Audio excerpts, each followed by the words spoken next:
So, one of the largest categories of living benefits that we experience and that we recommend on a daily basis are accelerated death benefits. The nice thing is the way that the industry is going right now, accelerated death benefits are almost commonplace on most policies, which is really great because they really help clients at the time when they need it most. So, in the case of terminal illness, critical illness, chronic illnesses, insurance companies are offering the option to utilize a portion of the policy's death benefit while the insured is still living.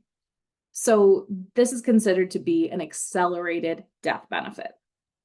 When somebody uses an accelerated death benefit, the amount of the death benefit is reduced by the amount that is accelerated. But the benefit is these can really be used for anything that the insured sees fit.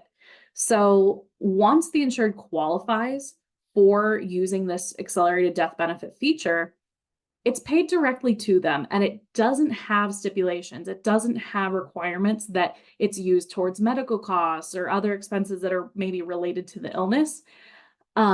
They can use it for things like traveling the world with their family or purchasing gifts for family, things that they want to do before they pass. So it's a really great way for them to utilize the benefit of this life insurance policy.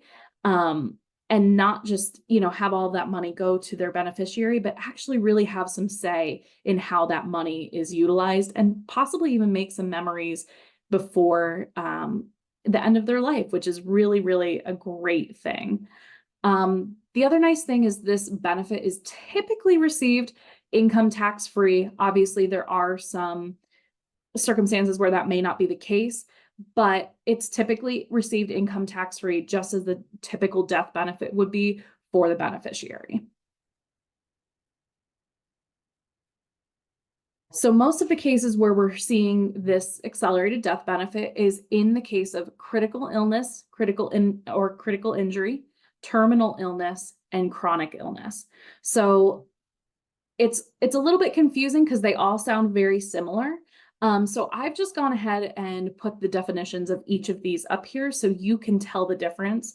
And when you're writing these policies and determining whether to add these riders or not, you can really determine what's most important to the client, whether it's from personal experience or just from your own understanding of their situation. And you can kind of make recommendations from there. So critical illness and critical injury, very self-explanatory, really a medical condition in which a patient, because of surgery or, accident, whatever the case may be, requires immediate intensive medical support in order to survive.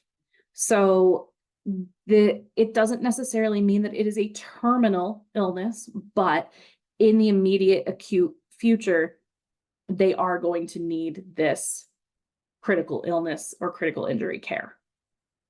Terminal illness, on the other hand, is typically defined irreversible, incurable disease, with which death is expected in the foreseeable future.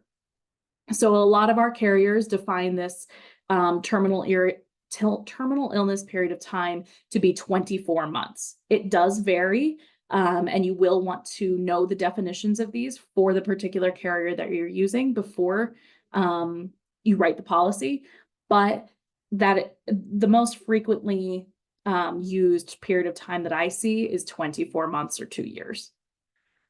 Chronic illness is a little bit unique because this, again, is not related to the time frame of when the insured would pass away, but it is related to kind of the quality of life that they are in due to either a cognitive impairment or just an impairment or a disease or injury or just something that disallows them from performing their activities of daily living.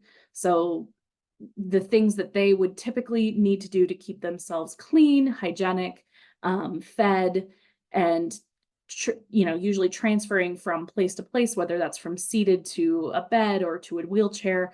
They aren't able to do these things on their own. They need constant support and monitoring. That is where this chronic illness would come into play. And it is very similar to long-term care, how you would qualify for a long-term care need as well.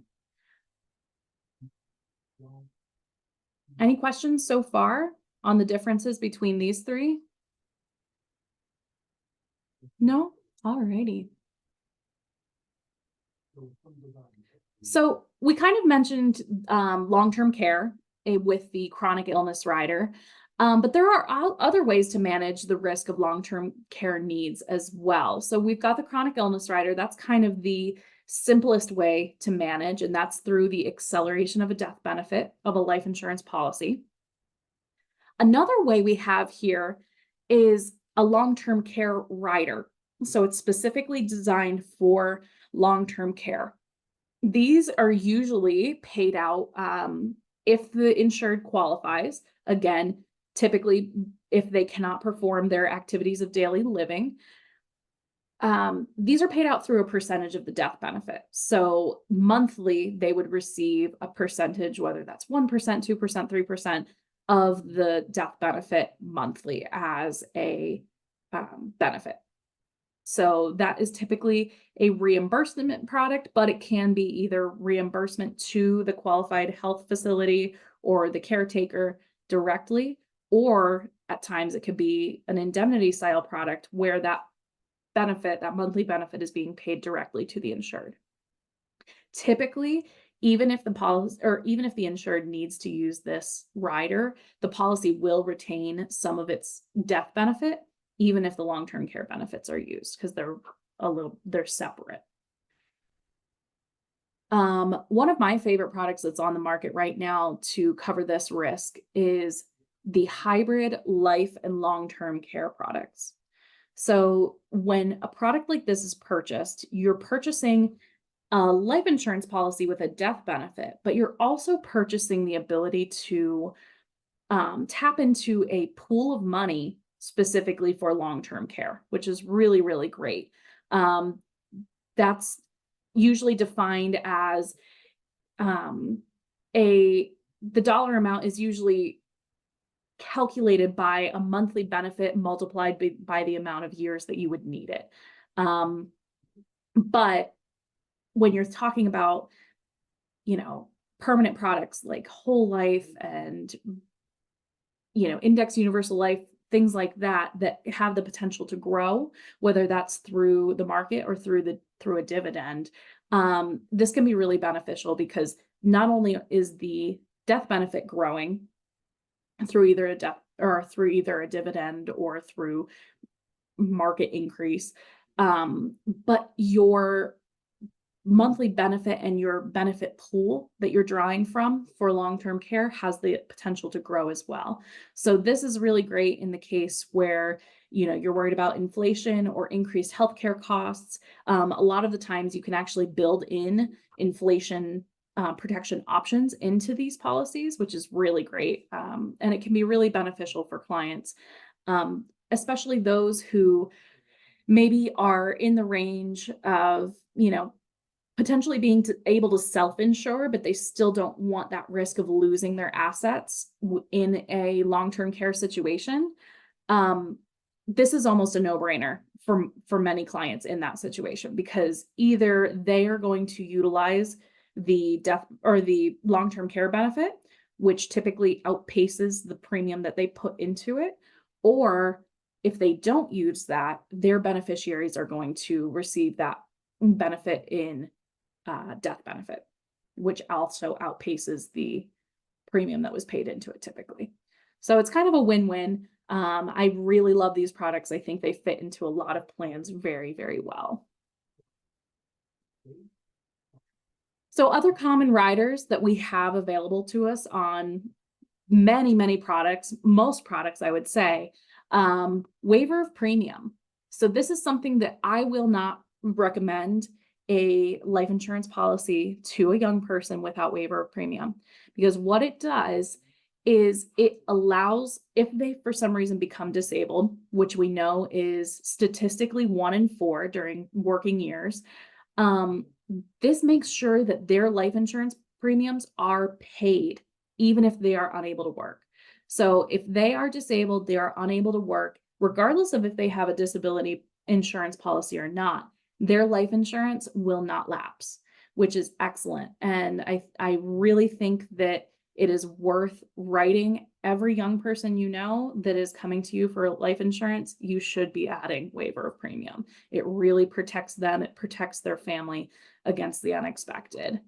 Um, Extended conversion options, during an insured's lifetime, if they are unable to, if they're very young and they are, maybe early in their career, they're not expecting to be able to afford a permanent product quite yet, but it's something that interests them in the future. This is a really great opportunity to present them with an extended conversion option so that they do have that choice when they are able to afford it.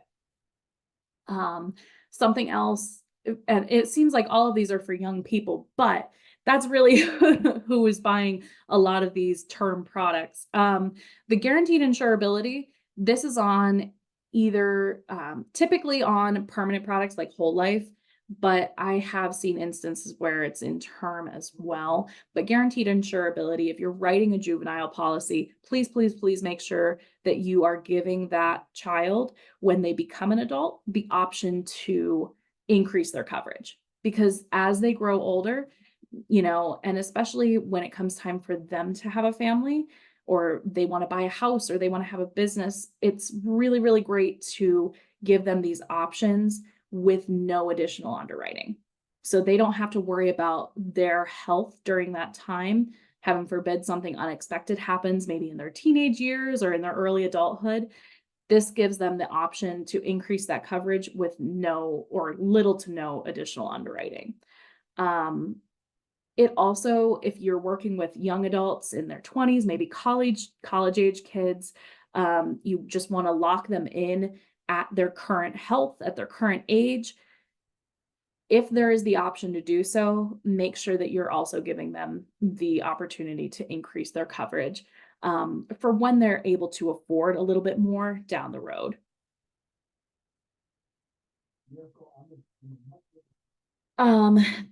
The last rider I want to talk about is the children's insurance rider, and this is something that's available on term products and permanent.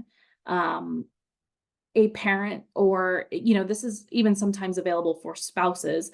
You can get a very, very low face value amount of insurance for your children with your life insurance application with very little to no underwriting. So this is really beneficial for families who might have children that are uninsurable. They might have been born with a condition that automatically makes them uninsurable. And with these children's insurance riders, there are oftentimes opportunities to either convert the children's insurance or to add guaranteed insurability down the road as well. So it's kind of a backwards way to do it. You're not buying insurance for the child specifically, but there are cases where that may not be possible. So it's really good to know that this is available as a living benefit for a parent's policy. In terms of permanent products, the best living benefit that I can see is the cash value, especially on whole life products that are earning every year after year after year with no market risk. The living benefit uses of cash value are kind of limitless. So as you're presenting life insurance to your clients, there are some advisors out there that might have a kind of negative view of permanent products, but they really do hold a great place in a well-balanced plan. A lot of people utilize cash value for their children's educational expenses, for remodeling a house, for a down payment on a house. There's just so many options when you're evaluating your life insurance options for a client. Make sure that you're not excluding permanent products. Like don't just go based on the cost of the premium. Make sure that you're not just assuming that somebody doesn't want to pay more because it's a permanent product. Make sure that you're evaluating all of those options for your clients.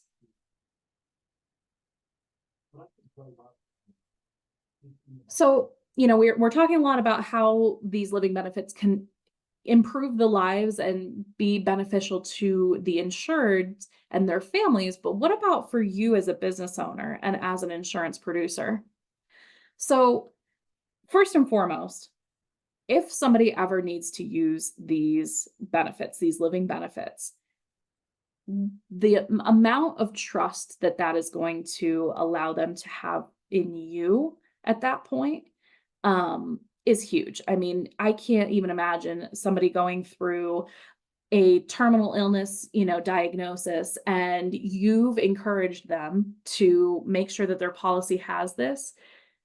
How amazing of a moment, to build that relationship with not only your client, but also with their family. It's a huge increase in trust when you're looking out for the best interest and the needs of your clients.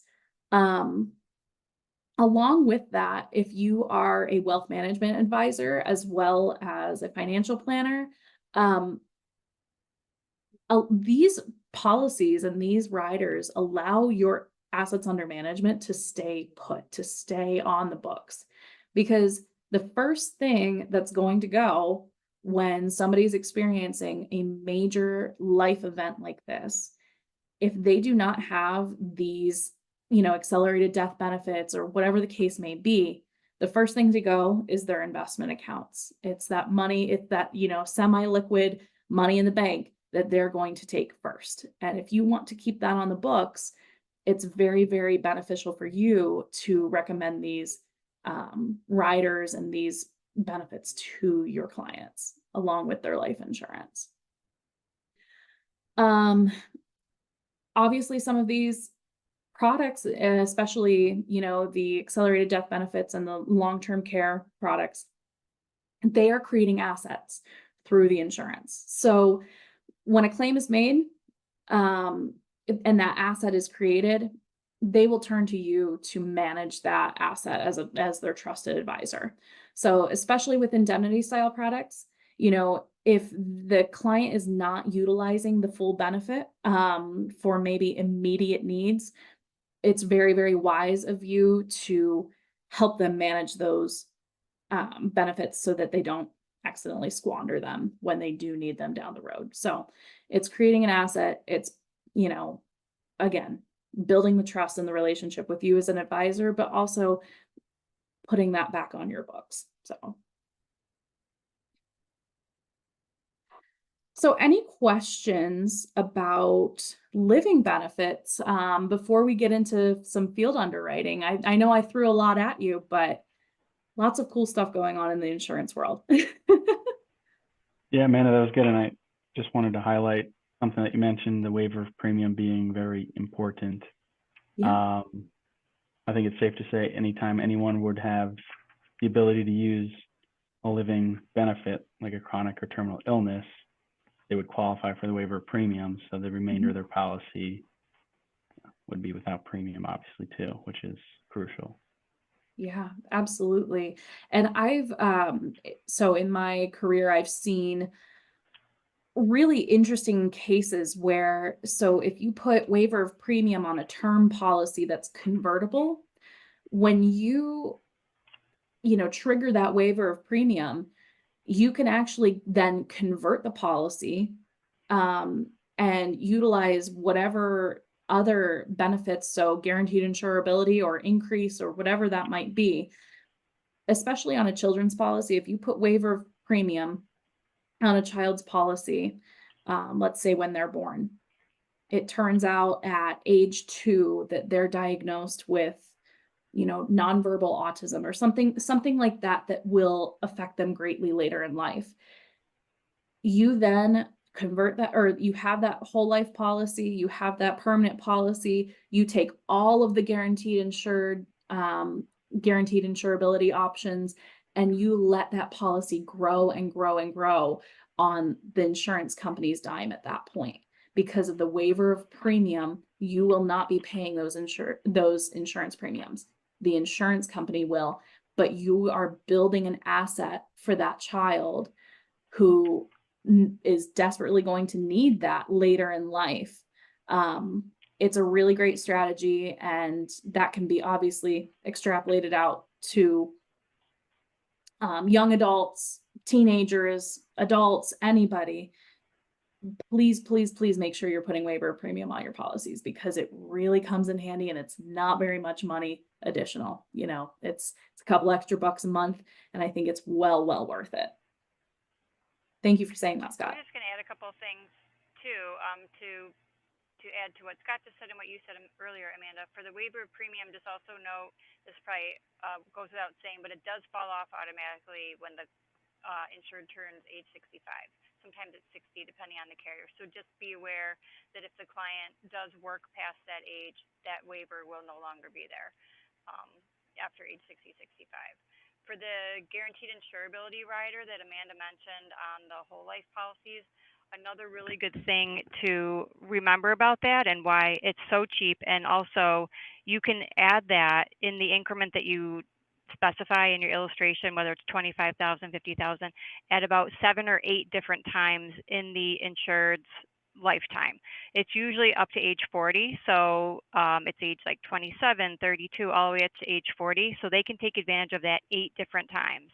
So if you start out with even a $50,000 policy and then add 25,000 at each of those 8 times, then they've got a really nice policy. Like Amanda said, as the kids get older, they start their own families, and that cash value and death benefit increases. And that rider is like $3 a month or something, depending roughly.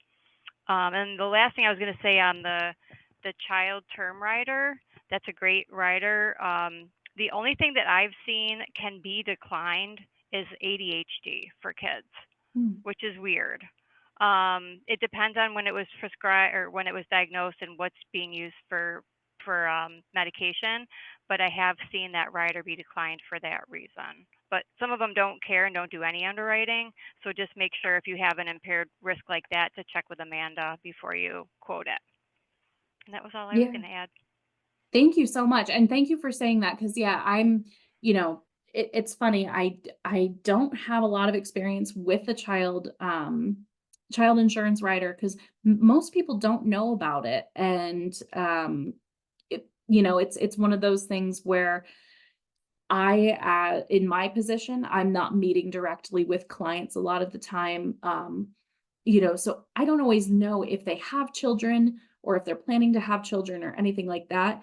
But thank you for saying that, because it is a reminder to me as well to ask those questions and make sure that I'm not leaving somebody, without coverage, because it really is, there are carriers that don't ask any questions at all. It's just kind of a guaranteed issue, which is really nice.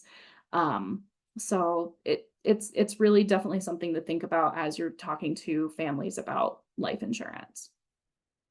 Does anybody else have any other questions or thoughts or experiences with, maybe experiences where it would have been beneficial for a client to have these on their life insurance policies?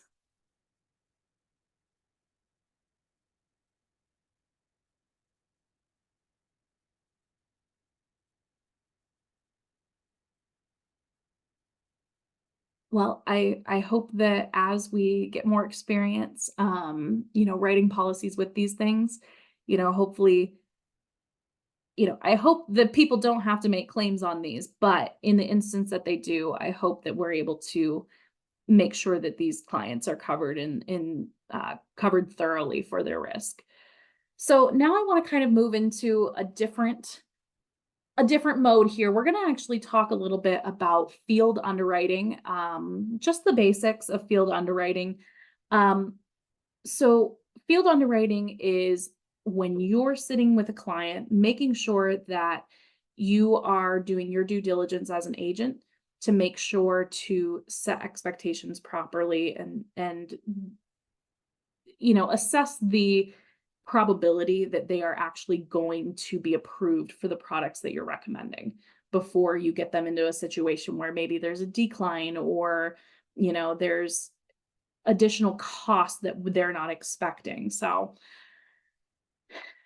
the benefits of field underwriting: you save time, you close more cases, you set realistic expectations with your clients, you build your credibility through that and your reputation, and the favorable word of mouth leads to more sales.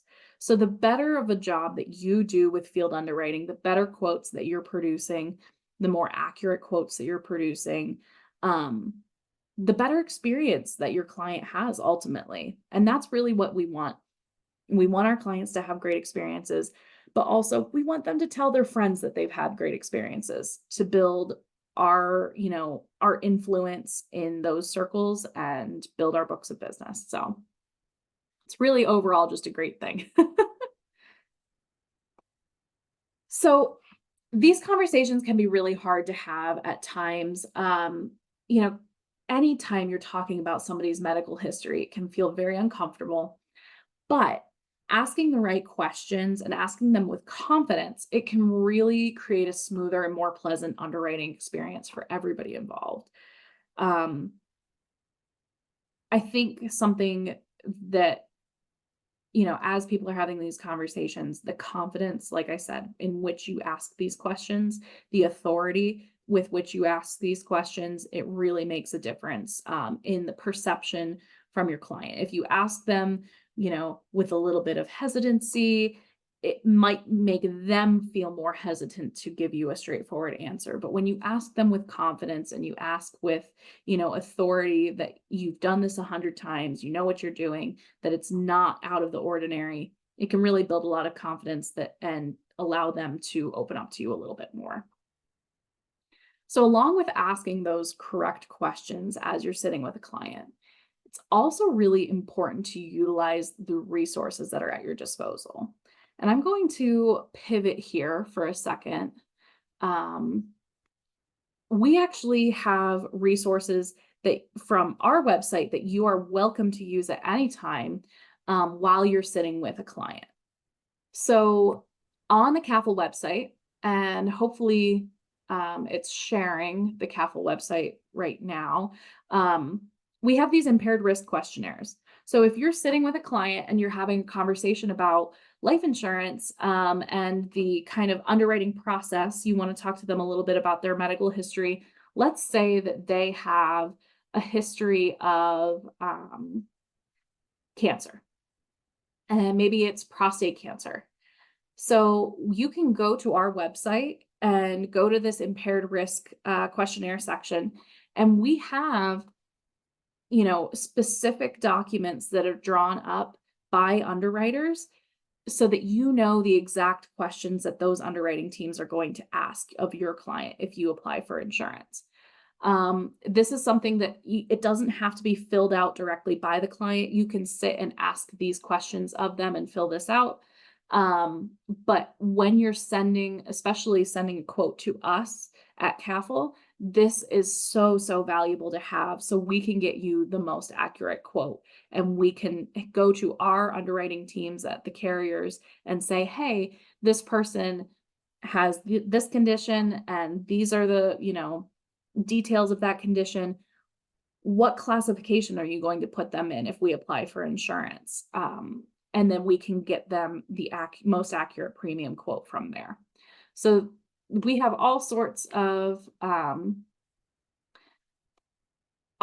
stuff that you can, if you have anything that comes up during a meeting. So even anything to driving, drugs, eating disorders, things that people might not think of.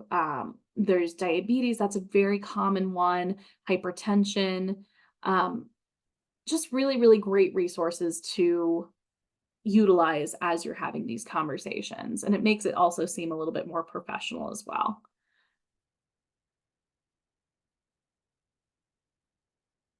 So let's say you're in a conversation and you realize that somebody might not be the best candidate for an insurance product. We usually consider this to be an impaired risk case, or potentially medically uninsurable.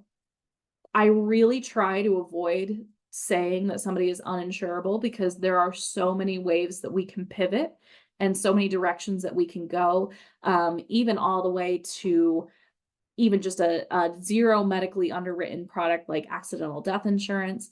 We want to make sure that the client is not feeling like they are at risk. So you've built this into their, financial plan that they need life insurance, and then it turns out that they can't get life insurance. That's a really, really difficult conversation to have as well. So when those things arise, that's when you can really partner with us here at CAFL. We have a lot of different avenues to take these cases, and we can really work with our underwriting teams to try and get these cases through. But we try and always have a solution for a client, even if they are impaired risk or medically uninsurable. It's really, really important that as an insurance producer, you familiarize yourself with underwriting guidelines for the products and the carriers that you typically recommend. So, and many of them are very similar. So if you don't have a particular product or carrier that you recommend frequently, even just some of the larger players in the game, if you familiarize yourself with how underwriting is viewing clients and applications as they come in, it can really start to get you to think like an underwriter and not as much as an insurance producer. And that can be very, very helpful throughout the process. Again, really, it just helps you to properly set those expectations for your clients, provide them with accurate illustrations and quotes, and then you also will know ahead of time, instead of leading them down a path that isn't going to be fruitful, you know when to pivot to another solution. Usually these underwriting guidelines are available online, or you can request them from us. We usually have access to them through either the carrier websites or our resources that we have here at CAFL. So please feel free, if you have a particular product that you want to recommend to a client, maybe you're quoting through our online term quoting tool and you're not, asking for a quote directly from us. Please feel free to email us and we can send you those underwriting guidelines so that you know where to properly quote that client. All right. Well, that is all I have for you today. A little bit about field underwriting and a whole bunch about the living benefits of life insurance. Do you guys have any questions for me at this time? No questions, but this has been absolutely wonderful. Thank you. Thank you, Melissa. I really appreciate that. You're welcome.